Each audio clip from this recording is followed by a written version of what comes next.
It's not about story. It's not about acting. It's not about performance. It's not about rolling weird dice. It's the opportunity to make decisions in a situation you may never actually get to experience yourself. Howdy, friends. I got to sit down and talk with Anthony Boyd. He's better known as Runeslinger on YouTube. He's got hundreds of videos devoted to the philosophy and concepts and instructions around role-playing. We get pretty deep into kind of the history of role-playing, what role-playing is now, how it's changed over the years. My favorite parts were the practical tips and advice that he gives, both for new players, experienced players, new game masters, and experienced game masters. So a little bit for everybody in this episode, so sit back and enjoy. Playing a tabletop strategy game allows you to unplug and test your skills against friends. Every week, Third Floor Wars delivers useful strategies, discussions, battle reports, and reviews to tabletop games like Malifaux. If you want to get better at the games you already play, or discover the games other people are playing, you are in the right place. Craig and Ray welcome you to the Third Floor and the Tabletop Talk broadcast. Craig here on the Third Floor. As many of you listeners know, I recently came back to role-playing games because of the lockdown. As I prepared to clear the dust off my game master skills, I came across a YouTube channel called Runeslinger, and it's created by Anthony Boyd. Now, Anthony's been gaming since the early 80s. 10 years ago, he started a blog and YouTube channel devoted to role-playing with a focus on becoming a better player and a better GM. Now, he has worked as a writer, designer, and/or editor for several different companies, including The Design Mechanism, and he's currently the lead editor for the Ubiquity system from Triple Ace Games. So, Anthony, welcome to the Third Floor. Thanks for having me. It's a long walk up the stairs to get here. Well, and for those listening, I'm based off of the East Coast in North Carolina, but Anthony, you're in Korea, correct? That's right. So how did you end up in Korea? Well, it was one of those things. It's a common story over here. I decided to refocus my energies and take a year away from everything and just come to Korea for a year and see what that's like. No kidding. That was in 1997, and the year hasn't ended yet. Well, so I guess, obviously you loved it there. So what made you decide that it wasn't going to be just a year? In the back of my mind, the reason why I had chosen Korea was to study a particular martial art, which at that time was only available here. And I discovered it, and I was very lucky to get in with some great people, and I didn't want to finish yet, and then one thing snowballed into another, and I discovered I really liked the attitude of people who live here. It was a very can-do attitude, and where I had come from, there was a lot of I'd say long frustration with joblessness and seasonal work and stuff like that. And there's a lot of people who felt like they couldn't do things. I'd like to go back to university, but I can't. I'd like to do this, but I can't. I hear that conversation a lot, but here I don't hear it. I just see people trying new things and trying to upgrade their skills and move on to something bigger and better. And that was kind of a nice environment to live in. I bet. And now, did you know the language before you came over, or have you picked it up since? Picked it up in bits and pieces here and there over the years, and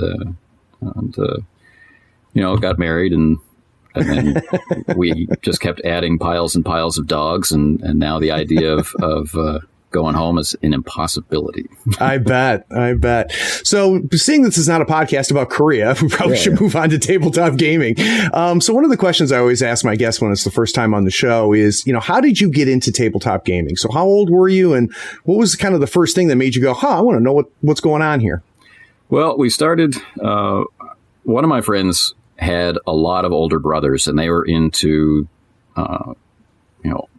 wargaming of various types. And I never gamed with them with, their vast armies of lead miniatures. But they had gotten into basic D&D pretty early. Holmes and Moldvay. And in 1983, the famous Menser Red Box is released for Basic Dungeons and Dragons, which they bought, and my friend inherited their older copies of all of these different games. And so we didn't know any better. We started playing our own kind of mishmash of Holmes, Moldvay, and then we quickly inherited the Menser boxes, and on it went, and then AD&D, and so that's 1983, and I was 13. Yeah, and I haven't actually stopped gaming since. So that's funny because, we some of your story we hear a lot, which is, bigger brother, friend of an older brother kind of handed the game down and stuff like that. But another thing that's common that didn't happen with you is we always hear about a break, or not always, but a lot of times. So usually happens college age. And then, and I was one of them. I mean, I played through college actually, but after I got my first job, I just didn't seem to have time for gaming. And about a 10-year break from gaming, I was just like, what, there's more to my life than, work and stuff like that. And I found gaming again, some 20 odd years ago. That's interesting though, that you were able to, stay in it and with it for all of that time. Did your interest ever wane at all, or has it been pretty consistent? It did not for gaming. It didn't wane for gaming, but, I like to play a lot of games. The first 7 or 8 years, I was only playing D&D. I lived in a bunch of small towns. There's no gaming stores, anything like that. So I had these inherited D&D books, and I found a secondhand set of AD&D stuff, and this is all I had. I was kind of a purist then, too. It's like, I only need the core books. It's all about creativity. Gary said so. And, it wasn't until I discovered Call of Cthulhu that I started to buy everything. And I'd go back and buy older editions of stuff I already had, and it's like, so I can see the development, and I thought I'm going to be a game designer, and and that was all madness. Eventually, after a decade or so of focusing on things like Shadowrun and the World of Darkness, I felt like I didn't have anything more to contribute to the conversation as the game master. I was feeling tapped out. And what I didn't realize at the time was that I was kind of in conflict with the games I was playing. The World of Darkness was saying, you are a storyteller. You're a creator of tales. And that's not who I am. Okay. I'm more of a prompter. And, what if we were here? What would you do if we were here?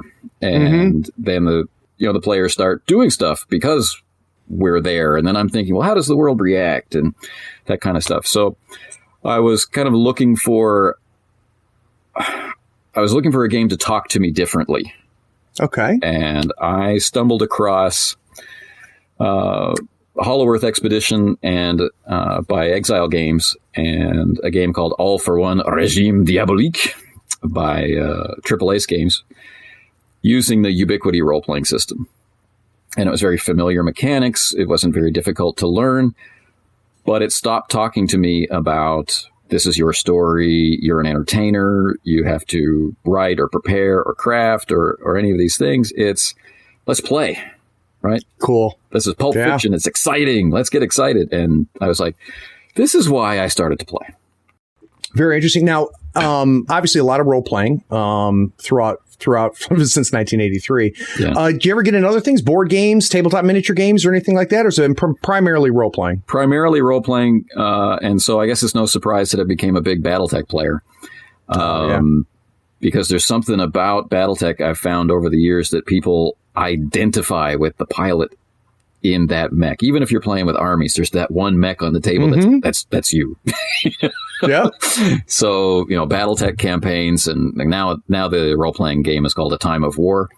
But lots of crossover mini gaming there. Starfleet battles, just because, you really need one quite complex and heavy game in your repertoire, I think. Sure. And that's a game I love. And here I don't get to play it.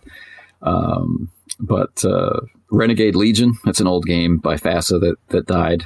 But it it's like Star Wars without being Star Wars kind of thing. Okay. Okay. So lots of space combat games and things along those lines, but everything always became a role-playing game. Got it. Anyway, so that's really my center of gravity, I think. Very cool. Guys, I asked Anthony to come on the show because I want to talk to him about role-playing. He's got if you already figured this out, a breadth of knowledge about role-playing. So I want to get his ideas on what the state of the industry is. And I also, for those of you that play role-playing, want to talk to him about how we can get better at it. And for those of you that don't play role-playing games, we're going to start off by talking about why you should. So, Anthony, the podcast, we cover a lot of things on the podcast, but probably the vast majority of our fan base is built around Malifaux, which is, a tabletop game, but it also has a role-playing game, Through the Breach, that's in the same world. So for those that are listening right now, what can we say about role-playing? How has it kept your interest for this long? When we talk about role-playing games, in my circle of players, when we talk about them, one of the long-running jokes, I think, is how many decades are we going to have role-playing games before the what is a role-playing game thing disappears from the front of the textbook? Yeah. Like, you don't find that in a tabletop board game. You don't find it in a miniatures war game. What is a miniatures war game? We only find it in role-playing games. It's like we're obsessed with not knowing what they are. It's a good point. I've never thought about that. It is. Like Edge of Empire, like the first 10 pages explain to you what the hell a role-playing game is. That's funny. Where's the Star Wars? Yeah, right. Yes. So I find it really important. We do want to introduce people to the hobby, and it isn't anywhere near as big as tabletop wargaming in any of its forms. I think you're going to find a lot more like X-Wing players than you are going to find Edge of the Empire or Age of Rebellion or Force and Destiny players, probably. So what is it? For me, it's not about story. It's not about acting. It's not about performance. It's not about rolling weird dice. It's the opportunity to make decisions in a situation you may never actually get to experience yourself. So similar to tabletop wargaming, right? You're not the commander of some kind of science fiction army in space or giant BattleTech robots or the USS Enterprise or whatever, but in that moment you are. Right. So let's zoom in even closer. Let's zoom in to the point where you're the boots on the ground or you're in the captain's chair, and you've got to make some decisions. What are we going to do? Do we accept this contract or not accept this contract? Do we clean out the cave of goblins or, whatever it is? And that's one thing that the BattleTech role-playing game does really well, is present you with all the Zoom levels. So if you play a time of war, you're the guy or the girl or whatever.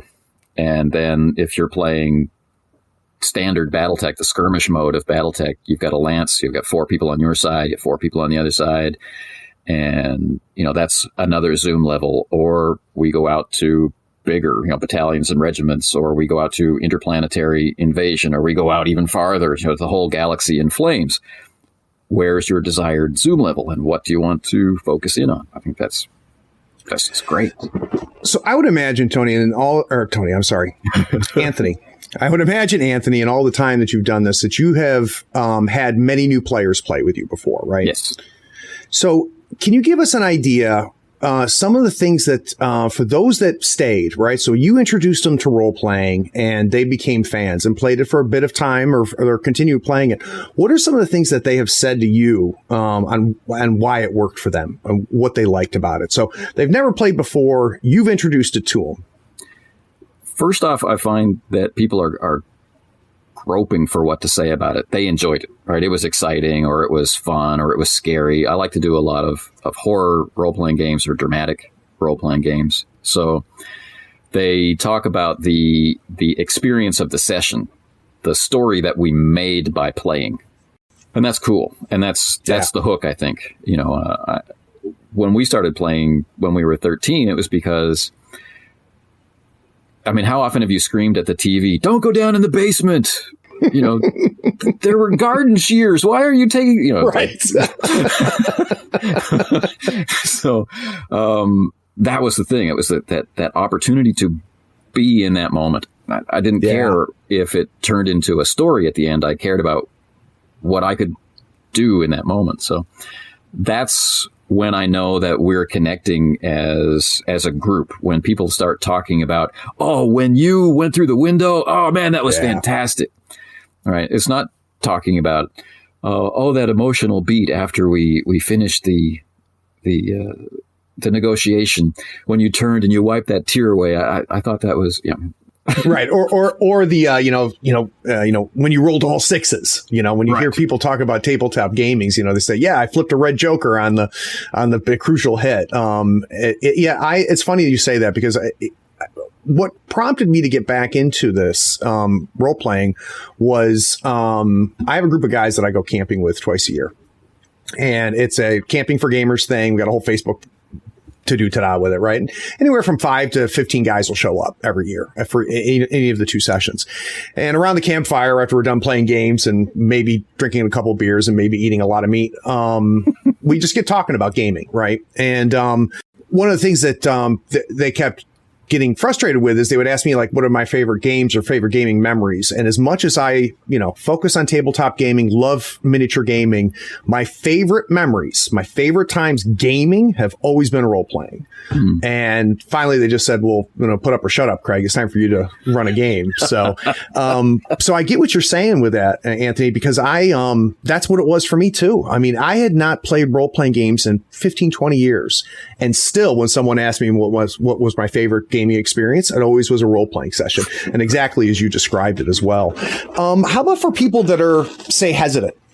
So if you had a situation where somebody that you knew, just because you knew them, you're like, you're going to like this, but they were resistant. How have you handled that situation? I think it's usually some form of, like, in my personal experience, it's been some kind of performance anxiety.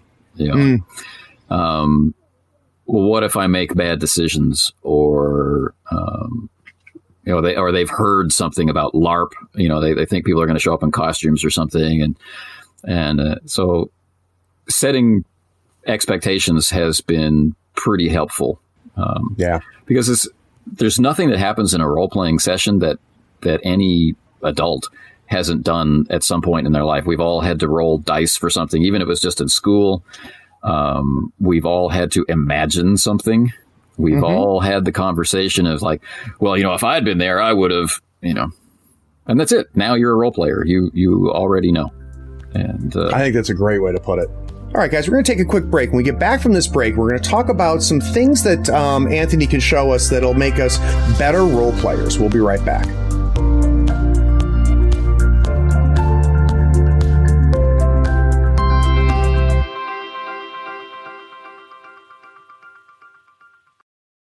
If you're an athlete, you know the greatest motivator of all is the fear of letting your teammates down.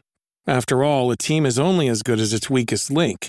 So you owe it to those wearing the same jersey as you to be your best every time you step on the field. That's why there's no vape in team. When you vape, you can expose your lungs to toxic chemicals that can damage your lungs. If you're a step behind, the team's a step behind. Brought to you by The Real Cost and the FDA.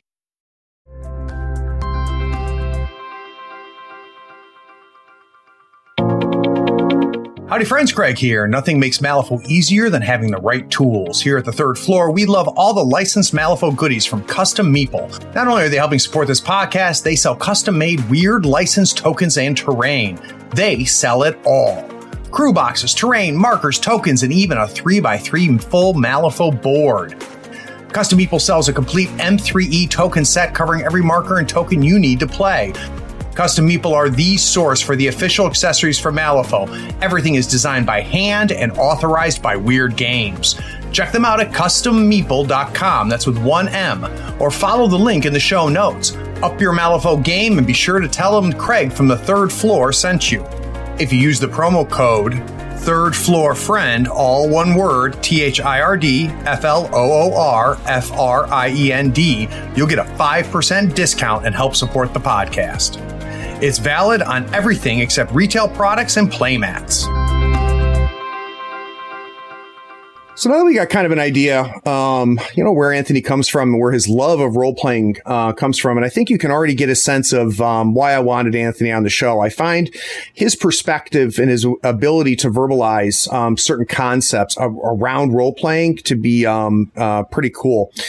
So I before the break, I said, we're going to learn how to become a better role player. And the more I think about it, the more I realize that's kind of a terrible way to put it. Because, if I say to you, my guest, when we come back from the break, we're going to talk about being a better Malifaux player, that indicates that we're going to make you better, which means you're going to be winning. One of the things that I have conversations with new players when I introduce them is there is no winning this game. So becoming better, for me at least, Anthony, is about enjoying it more. Mm. Right. So in your mind, what are some of the things that you like to do to help people enjoy role playing more as on the player side? There's a discovery process. There's a word I end up using on the YouTube channel a lot is spectrum. And I use it often enough to make myself laugh, which means I have to, cut and start over again. But it's like, wow, spectrum again, really. Time for a syllabus. So we find that I don't like to label. I don't like to say, oh, you're this, you're a power gamer, you're a butt kicker, you're a thespian or whatever. There's a famous book, Robin Law's Laws of Good Game Mastering, and it's an interesting read. It's coming from a point of a lot of experience, but it's also putting people in these little boxes, and I find that to be neither true nor static. I might be a power gamer right now in this instant, and then I might want a dramatic scene a little bit later. I haven't found anyone who is consistently any one thing, and the idea of labeling people has always made me uncomfortable, especially when that label is willingly embraced by a player. Like, oh, I read this book and that's me. That's who I am. It's self-limiting. And why do that? Right. So you're a gamer, you play games, and let's leave it at that. And so in play, we discover there are moments where you notice that where they are is not here in the room. Right. They're not smelling the barbecue from the camp out anymore. They're, whatever. They're on Tatooine and they've got dust in their boots, and it's only going to last for just a split second, but they're gone. They're fully engaged, or some people say they're immersed, but immersed in what? A lot of talk is kind of pushing people toward immersing in their character. You should see what the character's seeing. You should feel what the character's feeling. And we're not all wired to do that. I happen to be. That happens to be one of the focuses that I like, getting really into my character's perspective, because, like I mentioned, I get into role-playing games because of making decisions. And that's the most granular point where you can make decisions is in the role of one character. And you can even teach yourself to make decisions like someone else. You can forget about the conversation of what would my character do and just say, I want to do this. But some people get into rolling all those sixes. Some people get into resource management. Some people get into being there with a group of friends and creating something, or just laughing, or telling Monty Python jokes, or whatever it is. There's so many things to be engaged in. And I don't feel it's the game master's responsibility to be in charge of that. I feel like we are a group. Interesting. So we could have Bob sitting over there in the corner who keeps interrupting every time we get to a tense scene, because he's uncomfortable with whatever the tension is. He's worried about losing his character, so he cracks a joke when we're about to roll the dice. He is worried about losing sanity in Call of Cthulhu, so he breaks the atmosphere of fear. And well, why is that happening? And how can we, as a group, find a place where we're all equally comfortable in the moment? Do we have to just kind of suffer through Bob's interruptions, or can we play in a way where Bob doesn't interrupt anymore? And do we want to? Do we need to ask Bob to step away from this game. We want to play BattleTech with you, Bob, but we don't want to play Call of Cthulhu with you, Bob. And Right. Bob needs to contribute understanding to that. You know, like, you're right. I don't like the horror games. I'm ruining the horror games for the rest of you. So, you know, do you want to give up on Bob or do you want to give up on the game? That's something that the group has to decide, you know. Or you add another game, which was always my solution. So we're going to play Call of Cthulhu on Tuesday. And on Wednesday, Bob, we're going to do our BattleTech campaign. And What have you? So if you can think of some of the players that you've had on your games where you really kind of saw that evolution, where they, you know, were relatively maybe new to role playing, or were veterans of role playing, but through time, you know, spent in groups with that you were there, you saw them really reach a new level. And when I say a new level, again, it's that level of enjoyment where they just they fell in love with it.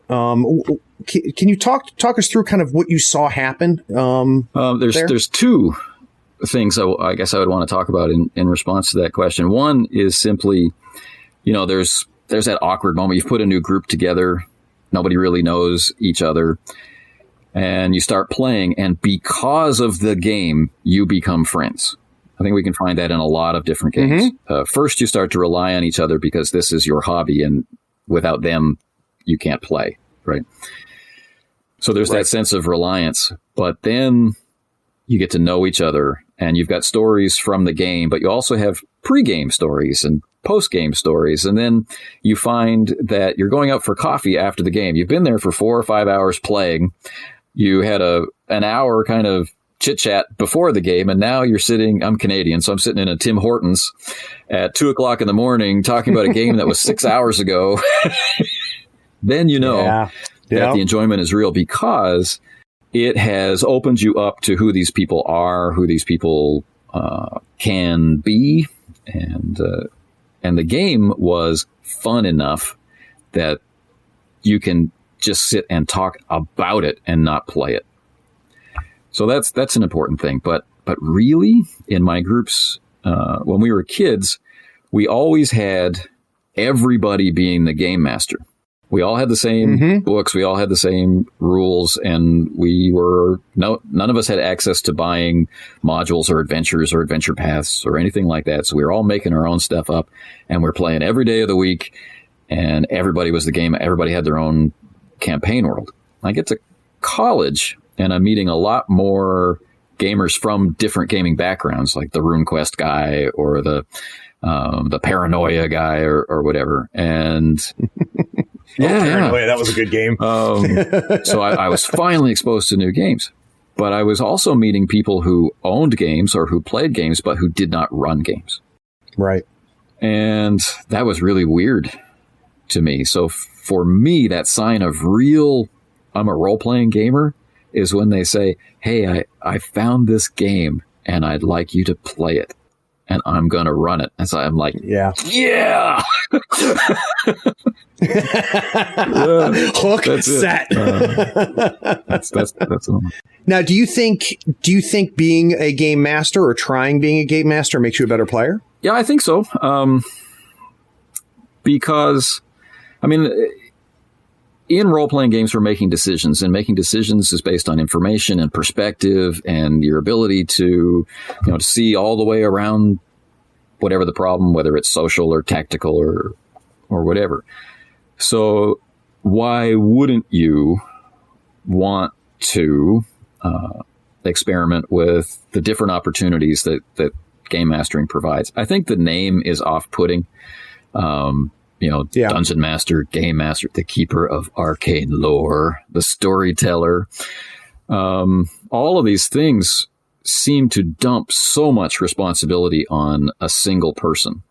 And then what label do the players get? They're players. What is their job? They play. That sounds awesome. I just want to be a player. Yeah. But you still need to know the rules. And you play for a couple of weeks, and you'll probably know the rules as well as the game master. So now you've got zero reason not to be.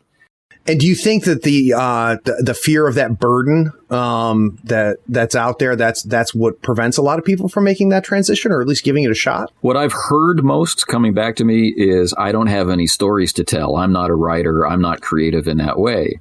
And then I respond with, well, did you enjoy my sessions? And they say, yeah, you're a great storyteller. And I said, I didn't tell any stories. And that's a difficult conversation. I've got one video in the Star Wars playlist where we had been playing Edge of the Empire for close to 2 years, if I'm remembering correctly. Wow. And the group finally got that I wasn't running them through a series of planned things, that their decisions and the dice and our shared knowledge of Star Wars was what we were experiencing. And it happened because of thermal detonators, actually. Okay. So now we got to hear that story. It's a very short story, but in a very early session, third or fourth session, they were trying to find somebody that was important to them, and they were trying to figure out if they could trust a contact who wanted to hire them. And they encountered a bounty hunter because of obligation. All right, so things were very hot, and this bounty hunter was on the tail of more than one of the characters, and for him it was his lucky day, right? I killed two birds with one stone. Sure. And they were dead or alive contracts, so he shows up with a thermal detonator, and they assumed that they had some kind of plot immunity. They thought the thermal detonator, when it exploded, was exciting, and wow, it was really cool that we got out of the way, we got behind cover, and we only took minor damage, and yada, yada, yada. And then close to 2 years later, when they realize that I don't pull punches, that I don't tell stories, that I didn't save them, they're like, you used a thermal detonator on us. It's like, oh yeah, now you get it. Yeah. Yeah. I didn't save you. You saved yourselves. Right. And wow, it helped. Yeah, through that process. So now let's talk about it from the other side. What have you found being some key concepts as far as becoming a better game master, storyteller, whatever we want to call it, as far as running games? And maybe the way to frame it, Anthony, is what were your wow moments where the light bulb went on over your head and it changed how you ran games? What were some of those moments? There are so many. You should have a YouTube channel. Maybe. I think that the primary skills that you need are the same as being a player, but I didn't get to be a player very long. In fact, I played one session, and then my buddy slid the books across the table, said, "These are your books. They're yours. You keep them. I've got other copies. You're going to run our next session." And I didn't know any differently, so it didn't bother me. He sat down and he had a map, and he had some creatures, and he had the very tiny, few page rule book. And it's like, yeah, I can do that. And what I hope to communicate is that it doesn't matter how big the rule book is, whether it's a 120 pager or a 400 pager, you can do that. You can just take it and go. But what I learned was that as a player in my first session, I needed to listen to the descriptions because it mattered. That was that type of role playing we were making. If he had described, dripping water, there was a reason why he was just taking the time to describe the dripping water. And so as a game master in my very first session, I had expected him to do certain things, right? Well, he'll have a 10-foot pole because everybody has a 10-foot pole apparently. And he'll hang his lantern on the end of the 10-foot pole and he'll be able to see this thing in the roof. And well, he never put his lantern on the end of his 10-foot pole, and why would he? And, I had to listen to what he wanted to do and where he wanted to go. And that was the first big impact. But I think more importantly, on that point, real quick though, Anthony. Sure. So you're talking a little bit about like a nimbleness, right? That would be that's needed as someone who's running the game itself. So, you're expecting this to happen. You're expecting this direction or this decision to be made, and you've maybe even done a ton of preparation for that line that follows after that.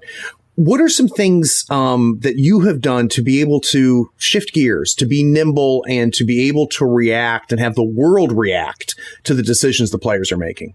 What I like to do in my preparation is to think of it as preparation for improv or improvisation. Mm-hmm.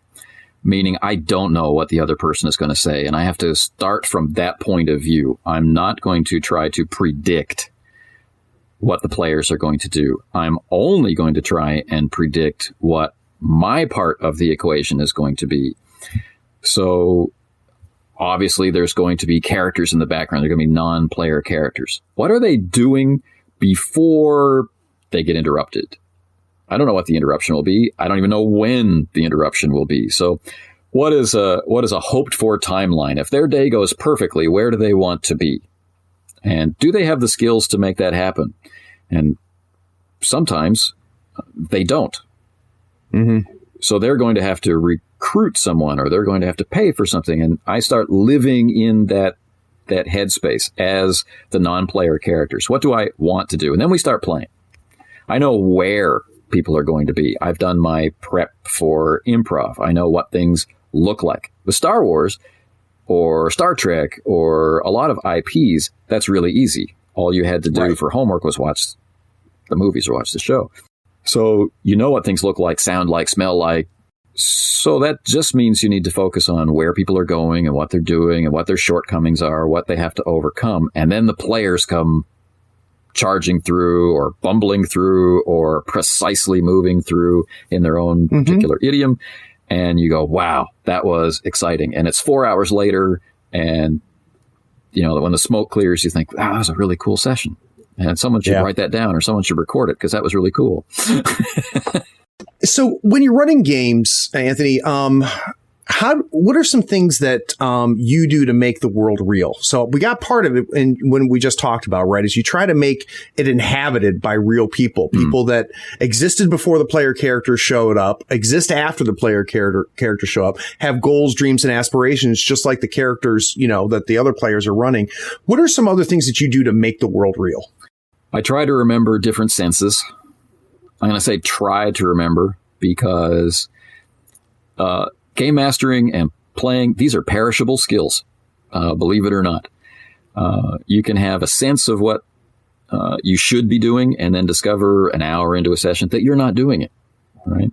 An early one that I find a lot of game masters, an early mistake game masters can make, is to tell you how your character feels.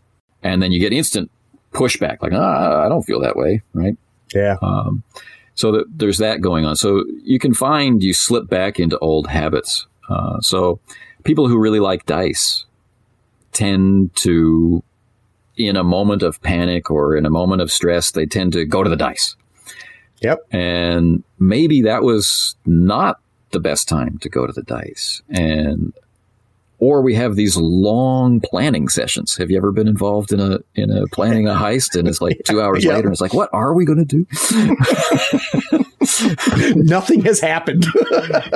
So one of the best ways I can make the world feel real is my real world interrupts me all the time. I'm actually surprised we've spoken this long without the doorbell ringing or someone deciding that they need to bark now.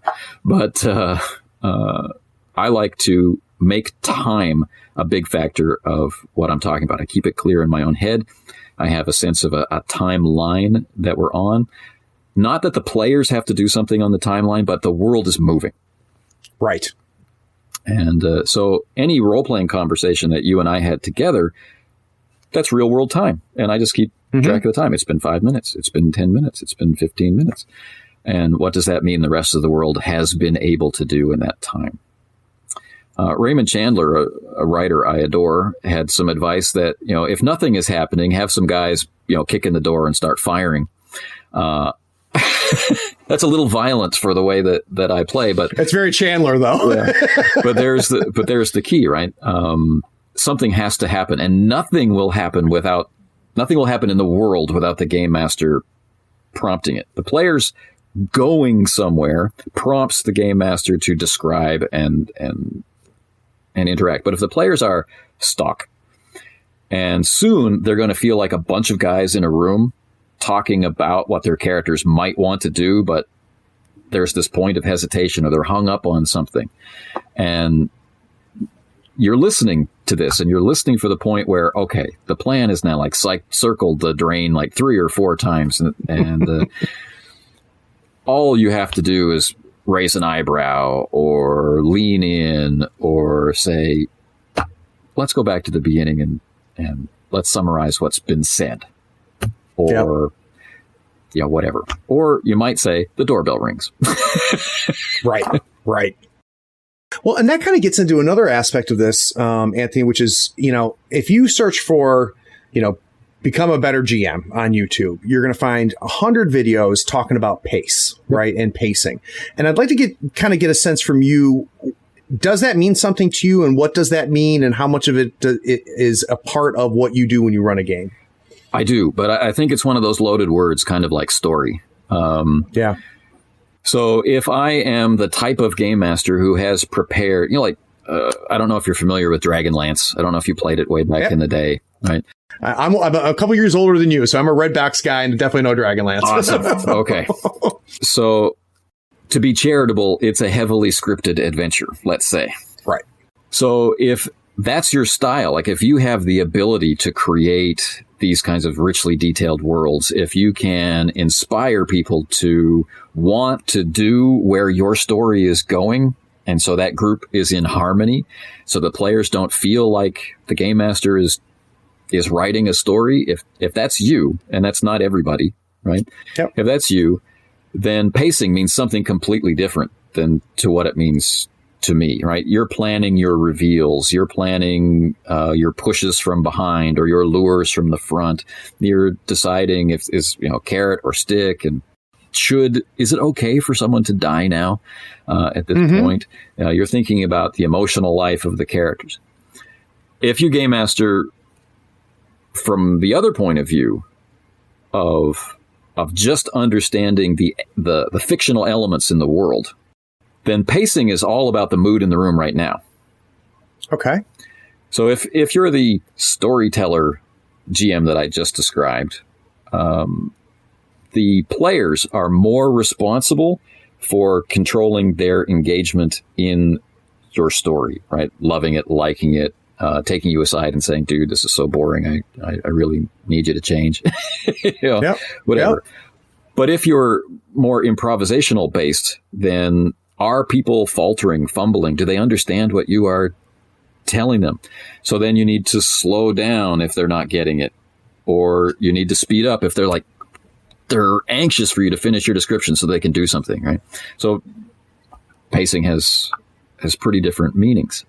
We all end up with story at the end, but was it prepared or was it discovered? Right. Do you have any structural problems? So with the style of running a game that you're talking about, where it's, prompts, putting the characters in a living world and seeing what story they're going to tell, and compare it to the storyteller version there where you have an arc, right? You have act 1, act 2, act 3. Right.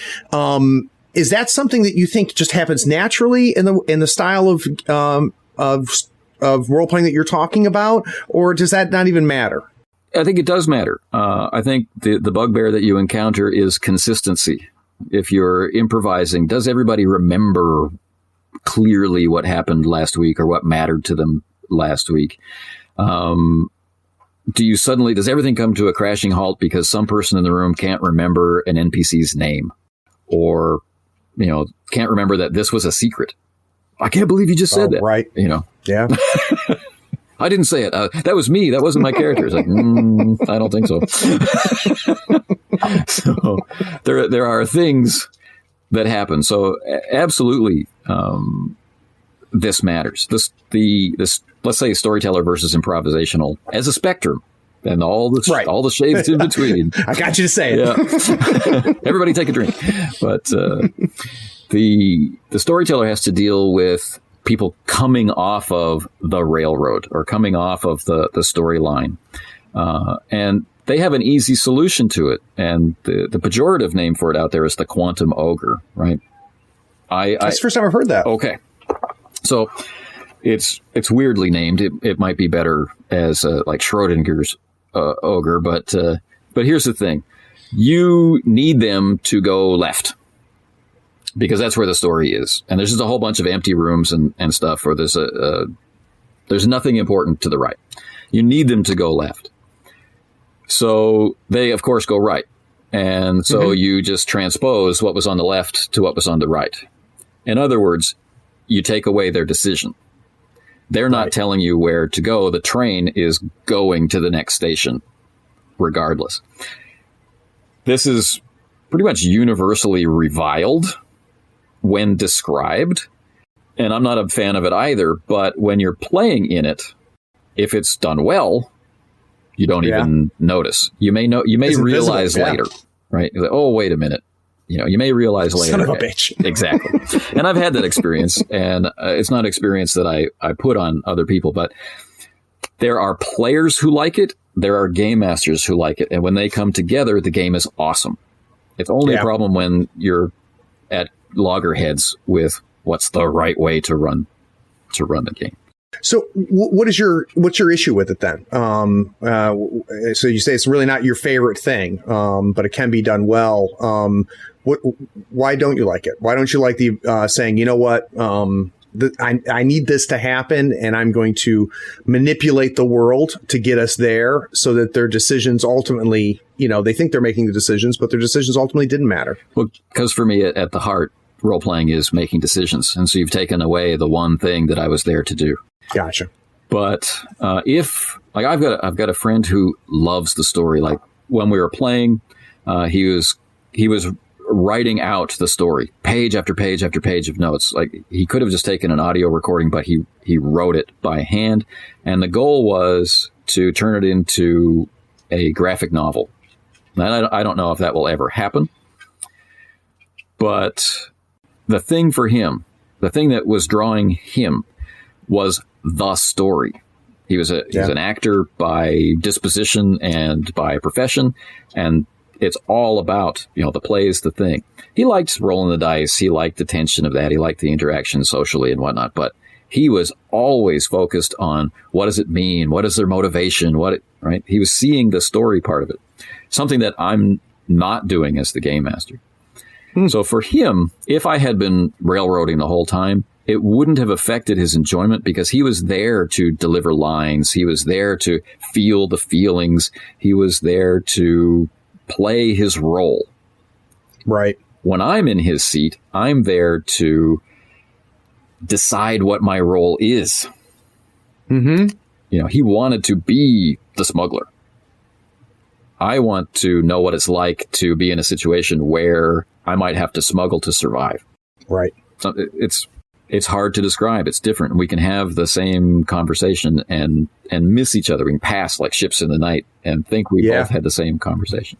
So, yeah. And it's, part of it is, and which is part of what makes it interesting is it's a free form game, right? It's a game where, even the amount that rules impact is a variable. And I think that the unstructured nature of it allows for a huge, you ready for Eddie? Huge spectrum of different ways to play it. And none of it's wrong. I'm fascinated right now because I've got 3 games going, and one of them, only one person has really role played before. The other 4, this is literally their first time. It's the Campsite guys. And it's been very fascinating over 11 sessions now, watching especially those new players figure out what they love about this. Cool. And it's been different for each one of them. And it's also fascinating watching the veteran adjust to it and still find what he wants out of the game. So that's very, very cool. Guys, part of the reason that I first came across Anthony's work was when I started to learn and decided I was going to run the Star Wars system for these campsite guys.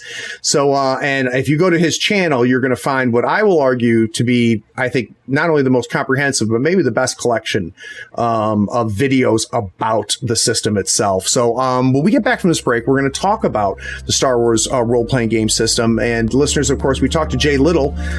So I'll make sure to link that in the notes as well. We'll be right back.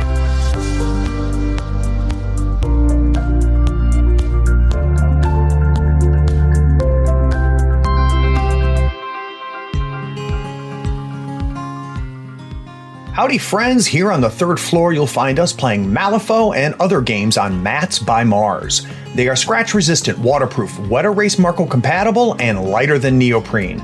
These mats use a new material that almost eliminates any glare. Mats by Mars gives you over 40 designs to choose from. Pick a mat size, pick a design, then choose an overlay like the one for Marvel Crisis Protocol or Malifaux 3rd Edition, Strats and Schemes.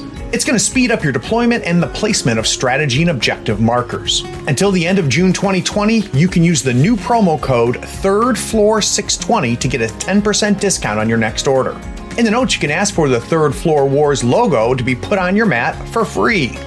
Again, use the promo code THIRDFLOOR620, that's THIRDFLOOR620, to get a 10% discount. All the details are in the show notes.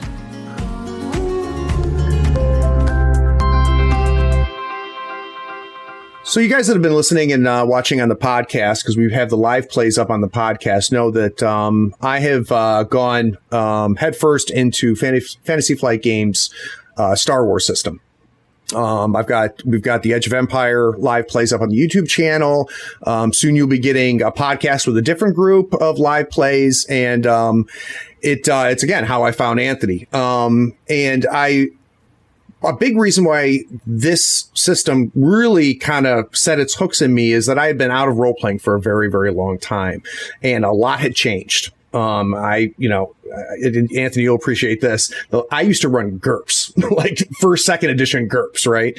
And a lot's changed since, Steve Jackson's GURPS, and things have changed. And when I opened up the Star Wars book for Edge of Empire, it kind of blew my mind a little bit, because I had not seen an evolution that led to it. As part of what we talked to Jay Little about.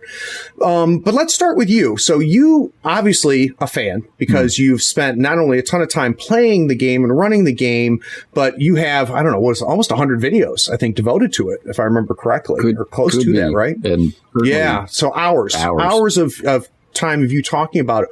What was it about this system that you found so interesting?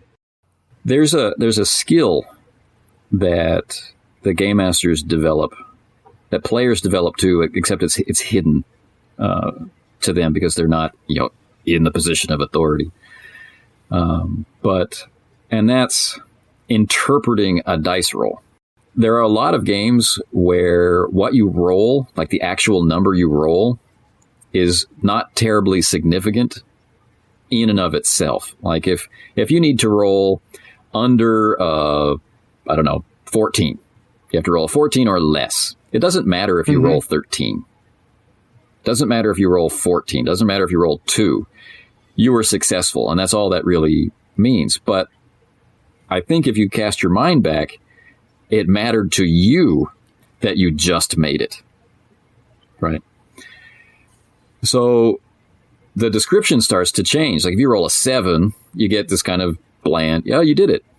If you roll a 13 or a 14, it's like, oh, you just made it. Oh, you're like crawling over the thing. And, yeah, everyone's excited about that. So let's actually make that a part of play. Well, how do we do that? And the other thing that I notice about playing is that for a lot of people, introducing the dice or the mechanics is an interruption, whether that's having to search through the rule book for a rule you've forgotten or access a chart that you haven't memorized yet or haven't learned the pattern for yet. It's an interruption. So what if we take the numbers away? Yep. What if we turn it into color and shape recognition for the dice?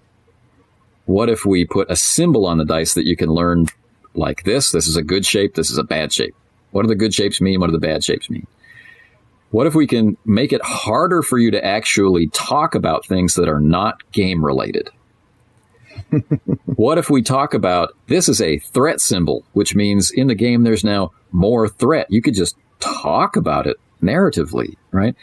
I'm feeling pretty triumphant about this roll. So it takes some steps toward minimizing the interruption. And the pace of the mechanics are such that they're not super fast. It's not like ubiquity, or it's not like a D100 system where you roll the dice all at once and you know what the situation is, good or bad. So it's a little slower than that, so people have time to think and process, and they look at the pool and they see how things add together or cancel out, and they remember why those dice went into the pool. So, right. And they say, oh, those dice are now not in the pool, so they got canceled out, and now they're telling a story just by looking at some lumps of plastic on the table. And I think this does a lot for description, which makes games more fun and gets more people involved. It gets everybody leaning in around the table to see what the dice roll was, because you roll in the open, which is another bold and good move. And then finally, it takes the blame away. Interesting. So the game master doesn't have to drop the hammer and say, oh, you broke your arm, right? The dice are saying, look, not only is this a bad result, there are 2 despair showing. I didn't do that. I didn't put in the I didn't roll those dice. Yes, you did. I'm way over here. Yeah. So the dice are showing us the appropriate turns and reversals of a Star Wars, ostensibly, but at least a pulp heroics, right? A space fantasy or space opera, a Flash Gordon, an Indiana Jones kind of narrative experience. And the dice are creating those moments of high excitement and those depths of despair, those moments of triumph, those mixed, ambiguous moments where you're not really sure, is this good for us? Is this bad for us? Yep. The dice are doing all of that work for you. So it's like an experienced game master in a can. Interesting. Which lets people focus on description, whether they're the game master or whether they're the player. So everyone's there doing the same thing. Mm-hmm. And so I think that's fantastic. So that was the part. Now, obviously, now did you play, or were you at all familiar with the Warhammer role-playing game, which is really kind of the first time that Jay Little kind of introduced this idea, or was the Star Wars game the first time you saw narrative dice? I had read about it, but it was difficult. I don't know if you've ordered directly from Fantasy Flight Games, but they've gone internationally. I guess not. But it was difficult to get stuff. And I wasn't sure if I wanted to get into Warhammer in a big way. It's a game that I had missed in my different evolution. So lots of people that I gamed with were into one version of Warhammer or another, whether it was the role-playing or whether it was tabletop miniatures. And I think out of a sense of self-preservation and my wallet screaming, I chose not to go through that door. Sure. But the more I read about it and the more I heard people love it and also hate it with equal passion, the more curious I became. Like, I really want to read this, but I couldn't get it. And then I got Edge of the Empire, and then I got the dice, and eventually I got the whole. I'm kind of a whole hog kind of guy, so I got the whole line for Warhammer Fantasy 3rd Edition. And you went back and got the Warhammer stuff. I went back and got it. I realized, looking at the dice, that Star Wars is a more streamlined, slightly faster iteration of it. But I wanted to see it. I wanted to play it in its raw state, in its first iteration, because my guess was, and it was confirmed, that it would feel more like Warhammer than like Star Wars. Mm-hmm. So obviously, if you were going to just high level talk to somebody, what makes the Fantasy Flight game different? The dice is the first thing that's brought up. Sure. Was there anything else that maybe not got you to get into the game, but really why it kept your interest for so long and prompted you to produce so much content for it? I found, we started to play because Star Trek and Star Wars were the two common points that the group of players that I discovered here.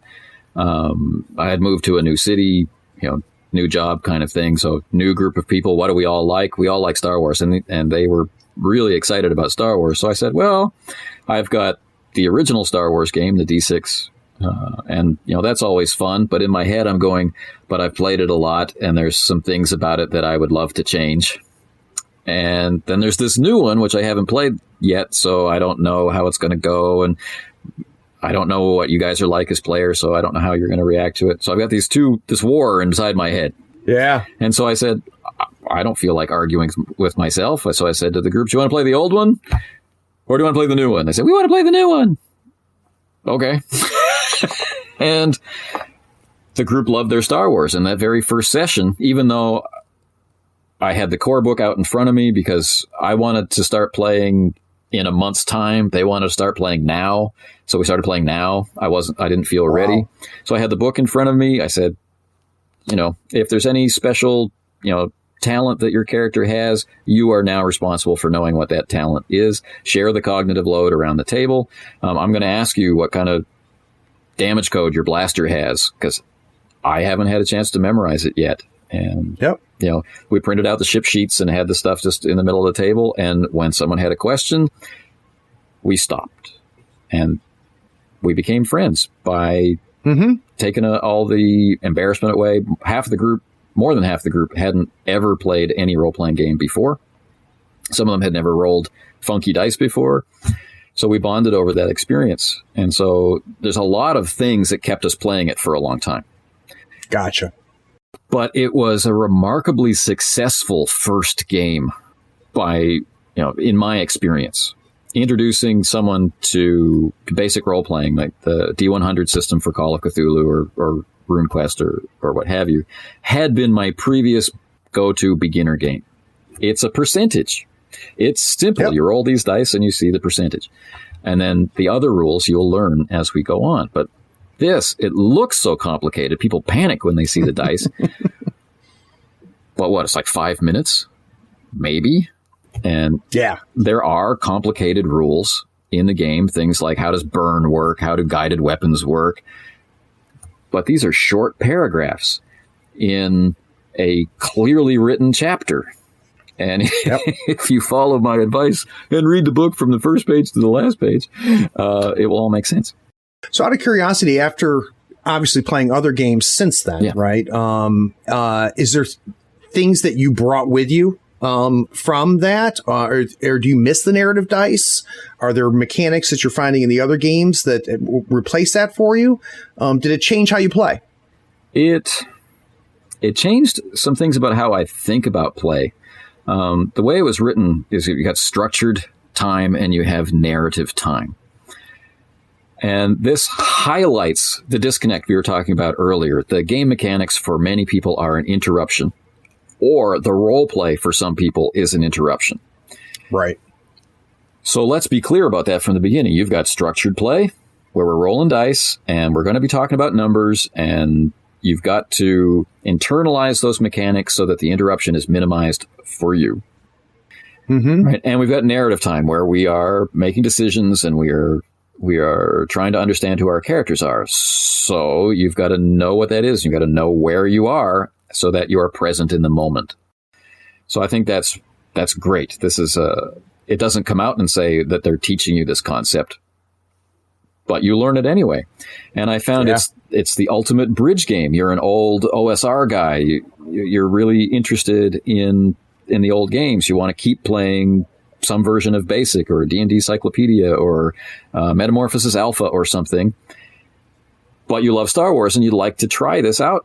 The game has open arms. It will welcome you in. There's stuff in here that you understand and will guide you to the new stuff. And if you started with some lesser known game that uses more experimental mechanics, well, the game has pretty experimental mechanics. So come on in and, hey, look, there's this other more structured way to play that you're going to learn. And maybe that will be your window into older games, which are still pretty cool.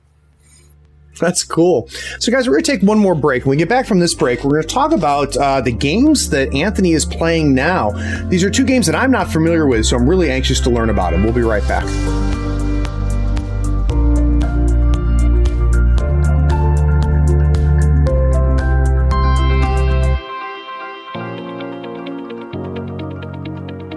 Hi, I'm Alexander Zdanchuk from Riga, Latvia, and I'm a patron of Third Floor Wars. Those guys open the beauty of Malifaux 3rd Edition to me and continue to provide tons of great content.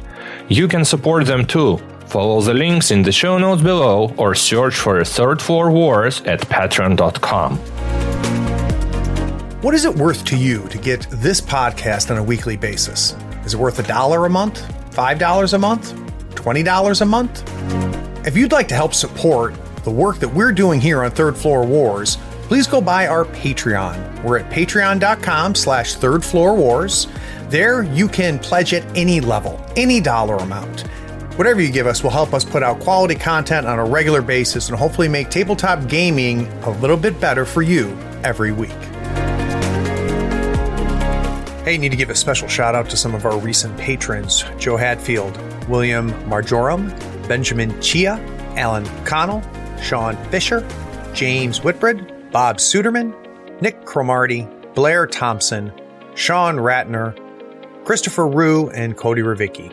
Because of you and the 100 other plus patrons, we're able to put out all of this content. Thank you.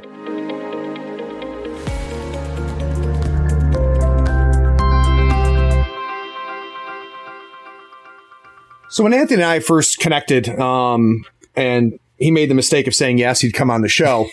One of the questions I asked him was, what are you playing now? Because I noticed that, the Fantasy Flight videos were older. And he talked about two games, and they're two games that I'm not familiar with, which doesn't mean much because I am relatively new to get back into role-playing games. And the first one I want to learn about, Anthony, that you mentioned was Slay, and it's S-L-A. But my understanding is you pronounce it Slay.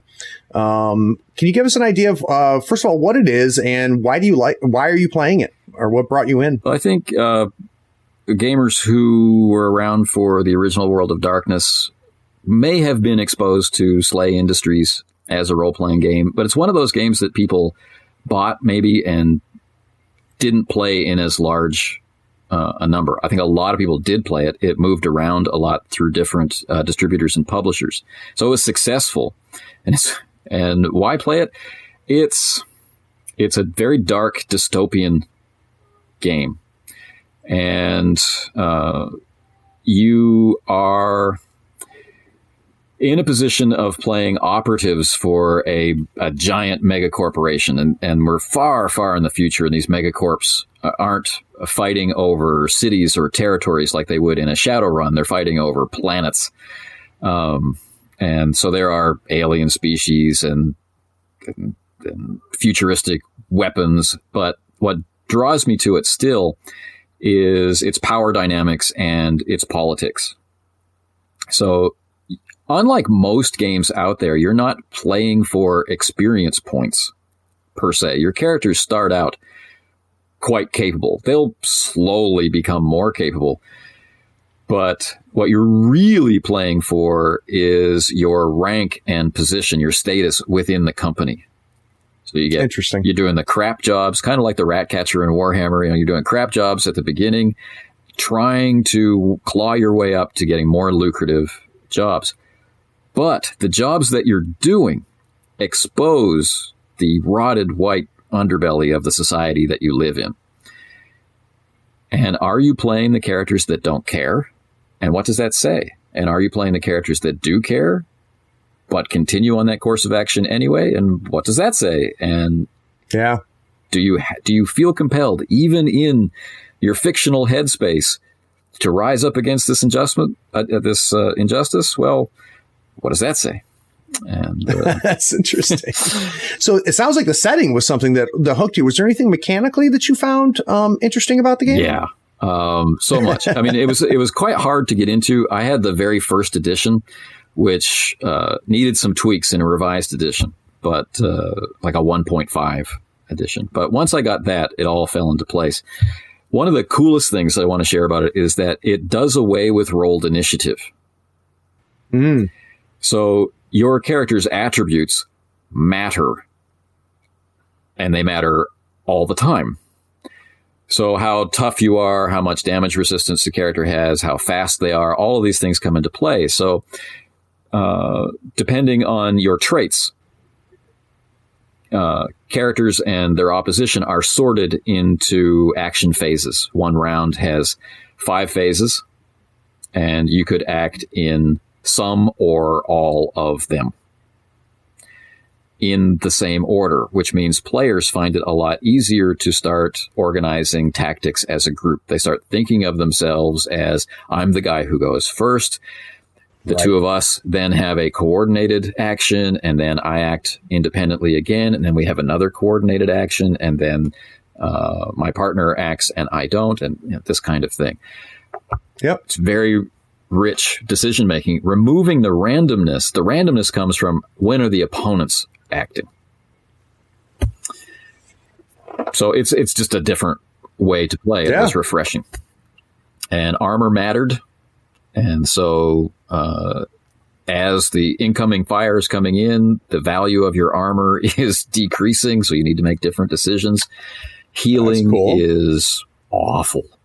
So you don't want to get injured. Right. So all of these things I love. Oh, that's cool. Now, how about Ubiquity? Because I think that's the one that you really are knee deep in now, right? Ubiquity, I mentioned earlier in the podcast that I was needing to play differently, and that there was a game that reminded me what I loved about gaming. So this was Ubiquity. And Ubiquity is a system. It appeared in a game called Hollow Earth Expedition by Exile Games, which is exactly what it says on the tin. You are trapped inside the Hollow Earth. I mean, think the old Warlord comics, or think an Indiana Jones kind of feel, or what have you. And there you are, you're trapped inside and you need to get out. That's how you could play the game. Or you could play it in the 1930s on the surface and you're looking for the way in, or what have you. This line has expanded to include Mars. So if you were in Robert E. Howard, Martian Chronicles kind of, or Edgar Rice Burroughs mood, you could do that. I mean, it's kind of cool. And it's meant, the system is very fast. And the system is designed to give you, let's say, an archetypal character. There are no character classes or things like that. You're building characters by spending points and choosing what you like. But it's talking to you in a sense of who this person is. Are you playing Indiana Jones? Are you playing Indiana Jones' dad? Have you decided to play Marcus for some reason? Getting lost in your own library. It's all of these characters are viable and can work together. And for the person who likes to spend points efficiently, you can do that and create a very directed, maybe one-trick pony in some people's perspective, character that can be successful, that isn't all weaknesses with one power move. Or you can do the opposite. You can try and make a broader character that you want to build into a character who has developed over time because of what happened in play. So it's nice and flexible. There's no meta plot. There's no game designer or writer telling you what's going to happen next in the world. So I like that. But the game that hooked me on Ubiquity was called All for One Régime Diabolique. And this is a Musketeers game. So 17th century France, and everything supernatural that those people would have believed were real, werewolves, demons, vampires, they are. Right. And you are the king's musketeers. You're protecting him against threats. And, well, at night, the threats are horrifying. Interesting. So it has a bit of a fantasy element to it, but also has the horror, which we have found out you like. So that combination was just my sweet spot. And that's the game. That's my go-to game. But Ubiquity has a lot of different games. Older gamers will recognize Space 1889. Oh, wow. Okay. Yeah. It's been revised. The original writer was involved in the project. The game line is now essentially complete. It was put out by a company called Clockwork. So that's pretty exciting. There is a fantasy setting called Desolation. High fantasy, really powerful magic, but it's after the world has ended. And you are the survivors in the ruins. Like, good luck with that. Interesting. The one that we're playing these days is called Leagues of adventure. It's also by Triple Ace Games. And it's set in the 1890s. So it's got kind of an era or an atmosphere of invention and exploration. The world is still, various pockets around the world don't really know who each other are in any real sense. Sure. And so it's got weird science types of invention like 20,000 Leagues Under the Sea or the Time Machine and this kind of thing. And it has expanded into leagues of Gothic horror and leagues of Cthulhu. So there's different campaigns. It's kind of like Edge of the Empire, Age of Rebellion, and Fantasy Flight Games. If you want a different flavor of the game, it's all there for you. And are the mechanics universal? Is it kind of like my old GURPS game was, where you're still mechanically playing the same game, you're just changing the setting? You're changing the setting, and then there are certain mechanical tweaks. So Ubiquity came with some built in. So if you want a really high action, like an Indiana Jones movie where Indy gets hurt, you can see him getting hurt, but he can somehow manage to keep going. You can turn the dials up on the game system so that your characters are more effective, or you can go the other way and turn them way down, like a Lost City of Z kind of thing. And so they are very, very realistic. I shudder to say, so more fragile. Right. So that's kind of cool. And so the horror games add in horror elements for stress and strain and that kind of stuff. So going back to where we started, we've got more than a few years. You have been playing and watching it. Where do you see kind of role-playing games are now? Would you consider? I've heard some people say that this is the best time ever historically for role-playing. I've heard people call it the golden age right now of role-playing games. Where do you think we are? Do you think that really, both mechanically, as far as acceptance, as far as the number of people that are interested in playing it, can you give us a sense of where you think we are in the timeline history? Well, when we were kids, I felt it was harder to find people to play with. Either you introduced someone who'd never heard of it before, or they'd seen like the TSR ads in a comic book or something. You're always introducing it to people. I have more people coming to me now saying, I've always wanted to play, but I didn't know anybody. I find people are more proactive about it. I guess the biggest change is our interconnectivity. I mean, you can now go online through video chat. It doesn't have to be video chat. It can just be audio chat, but you can connect with anybody in the world as long as your schedules sync up. So that game you've always wanted to play, there's now like zero reason why you can't. And there's hundreds of people that are playing it. Yeah, and you'd be surprised. You might want to do it through a virtual tabletop, or you might just want to connect directly through some kind of chat program that you're comfortable with. But you can't. You just have to let it be known that you've got that game and you want to play that game.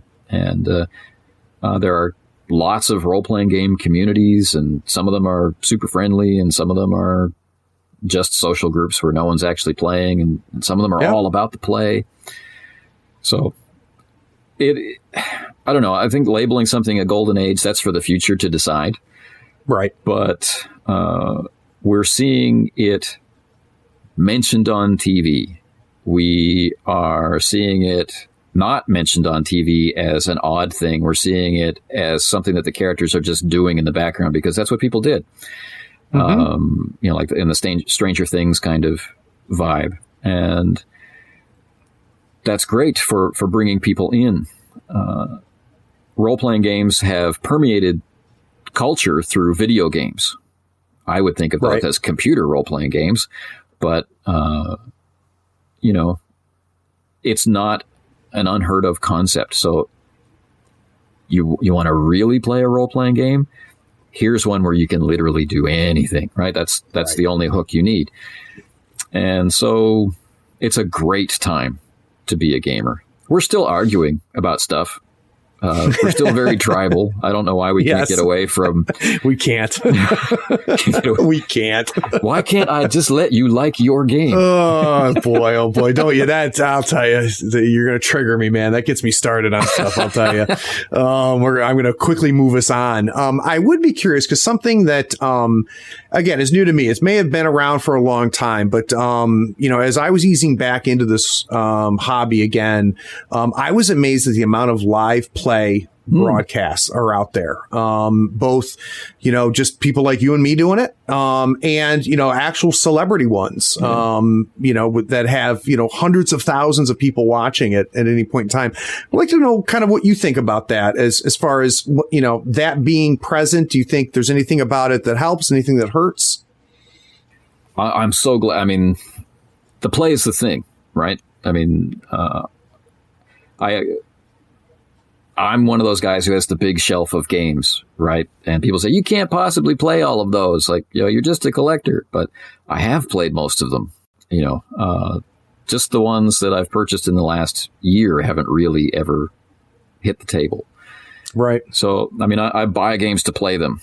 And an unplayed game is a sad game. I agree. So now with actual play, those barriers you were talking about before, people who are hesitant, you can point them at actual play of whatever type of game, at least. If you can't find your exact game, you can find a type of game that people are playing. And maybe it's being played really well, or maybe it's being played in a very casual style, or, maybe the audio is bad and the video is bad, but they can see proof that people actually sit down and do this. And they can see that look in their eyes at some point during play where their enjoyment is maximized. They're having a great time. Look, this is what I want to do, and this is how I want to do it, or I want to do this, but not that. Makes it really easy. So that's awesome. Actual play as a learning tool is incredibly valuable.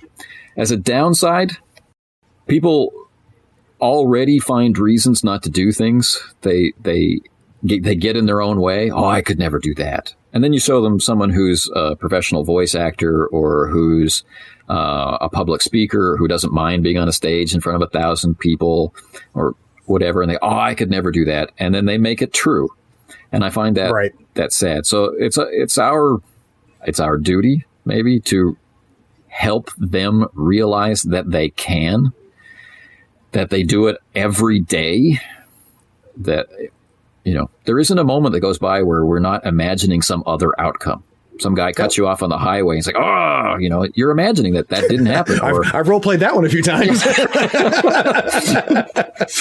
So, don't let people be intimidated by what they see in an actual play, and use it to make your game better. I think is awesome. Record your own sessions and listen to yourself. How many times do you go, and how nobody cared that you. Oh yeah, that's true. I'll tell you, it was, I have found it very helpful for my group. Obviously we're putting it up on the channel for people to consume, but I think I would do it anyway, even if we never published it, because it has been, I think, very valuable for them as players to go back and watch what they made. And it's been very interesting for me. There's been a few times where, I'll be editing the episode, the session, and go, oh, wait, I need to write this down. This is something that I kind of like glossed over, but now we're 3 sessions later and this is going to come bite them in the ass. So it's definitely very, very interesting. Well, Anthony, I really appreciate you taking the time, my friend. Like I said at the very beginning, a huge fan of what you're doing for the game itself. Is there any shout outs or plugs that you'd like to get out there? Well, we've talked about some of my favorites already. I mean, Triple Ace games, if you're into that kind of play, that pulp, heroic play style, then you're going to find a lot of very cool things for Savage Worlds or for Ubiquity at Triple Ace games. So that's great. And if you're an older gamer like us, then definitely check out the products by the Design Mechanism. They do a game called Mithras, which is a D100 based game. So this is a long lineage. This is one of the oldest games are one of the oldest lineages for system out there. They've just released a Leoness role-playing game based on the writings of Jack Vance. Wow. And it really feels like the books. And cool. that's quite an accomplishment. So, yeah, there's so much cool stuff out there. Anyway, play games. All right. Well, guys, I'll have links to all of that in the show notes. And for those of you that stuck around to the end, thanks for listening. Be sure to follow us on Facebook, Twitter, YouTube, and Twitch so you don't miss the avalanche of content we create. Links are in the show notes. Be sure to check out our shop on thirdfloorwars.com for the latest in gaming apparel and gear. There you'll also find the latest information for the US Faux Tour. Find out where you rank in your conference or even in the entire United States. Get those models built, painted, and ready so we can see you at the next US Faux Tour Masters event. Please take a moment to write a review of this pod on your favorite platform. Rating and reviewing helps us find more listeners almost as cool as you are. Be sure to share this feed with all of your friends who love tabletop gaming. Thanks for listening. Howdy friend, Craig here. Is this episode making you realize you need to buy some models? Gadzooks Gaming is my favorite online retailer because of their large selection, killer prices, and great customer service. Don't you hate buying an entire crew box when you only need one model? Gadzooks sells crew box models individually and saves you a ton of money.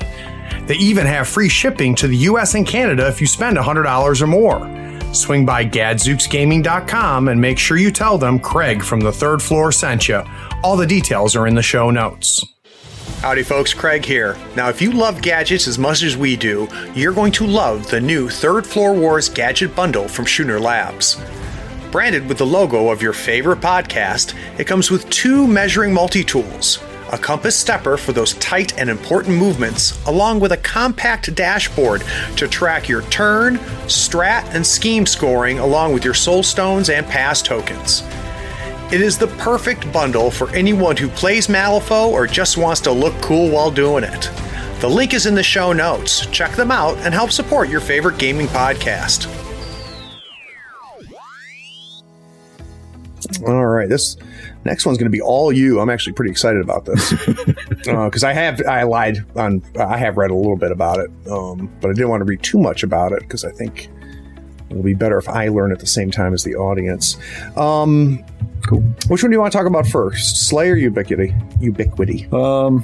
Let's talk about Slay because I'm likely to have less to say about it, and that means we'll get to Ubiquity. If we start me off on Ubiquity, We'll go forever. All right, I'll bring us back. Right. So you see I dropped the break because we had a rhythm going. So people have to listen to 2 ads in a row now. They'll like it. Yeah. It's funny. I mean, I used to be, when I first started this podcast, I would be super rigid, about the structure that I put together. And I luckily have gotten over that because I think it's better for the listeners instead of just to kind of see where things go. It feels more live. Yeah. So what do you want? What do you think would be important for this next segment? About Fantasy Flight Games Star Wars? Yeah. I think we have to talk about the dice. Yep. And did you run the printed adventures? So that's what I've been doing with this group. And that's been a combination. I am definitely more let's just create a world together type GM. But I haven't done this in a long time. Sure. And I actually found the printed stuff, even just out of the beginner game and the Game Master games were pretty good. Yeah. And weren't as railroady as I remember things being. So, but I'm looking forward with this group and another group that I'm working with to kind of get to that point. But because so many of them are new to it, they haven't been. So that's what we'll do. Let's start off talking about the dice and what made this system different and what made the system interesting to you, because obviously you spent a lot of time not only playing it, but also producing stuff on that. And I'll just kind of pick your brain a little bit. Does that sound all right? Sounds great. Great. Got it. So what I'm hoping to do with this next segment, Anthony, is kind of pick some of the stuff. Obviously, we're not going to do all your videos, right? But what I hope to learn is some things that you have taught in your videos, or that you've taught friends as you've been playing, that really can up people's enjoyments as players. Cool. And talk about what that means, and we look at that pretty Bob. And kind of what that means. And one of the things I'll say as we introduce the segment is, I'll say, we're going to talk about becoming a better player, and I'll talk about, that doesn't mean like a better tabletop player, because that indicates a winning and a losing, and I'll do that part of the intro. But I kind of just want to leave it open for you. Okay. And I'm sure we'll end up talking about a million things. So, all right, I'll bring us back. All right.